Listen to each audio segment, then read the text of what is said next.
तो ऐसे हम परमात्मा के इस ज्ञान को समझकर एक मानव बनेंगे। अब हम मानव नहीं रहे। कहते कुब्द कांचड़ी चढ़गी चित पे तू होया मनुष्य से नागरे, सूझे नहीं सजन सुख सागर बिना प्रेम बैराग रे। कुब्द कांचड़ी यानी ये कुमत रूपी कांचड़ी आपके ऊपर चढ़ गई है। मनुष्य के स्थान पर नाग बन गए, काग बन गए। जैसे काग क्या करता है,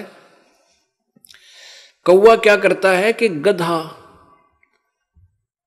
जिसकी कमर टूटी हुई होती है, सारा दिन कार्य करने से जख्म बन जाते हैं कमर पर, पीठ पर, और जब वो जाता है बाहर चरने के लिए चारा, तो कौवा काग उसकी कमर पर बैठकर उस जख्म में चोंच मार के मांस खाता है।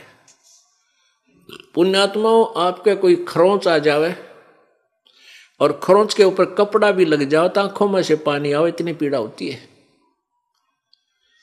और उस गधे की पीठ पर कौवा बैठकर मांस नोचता है। वो कितना दुख दे रहा है अपने स्वार्थ में उस आत्मा को।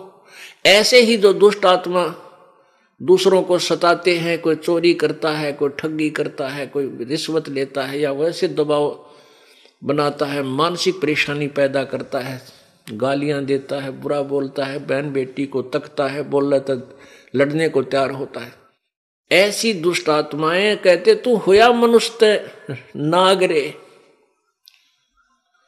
अब नाग बन गया, काग की तरह जुल्म करने लग गया, इंसान नहीं रहा। तो इस तत्व ज्ञान से हम वास्तव में मनुष्य बनेंगे, और मनुष्य से फिर देवता बनेंगे, और देवता बनकर हम सतलोक जाएंगे।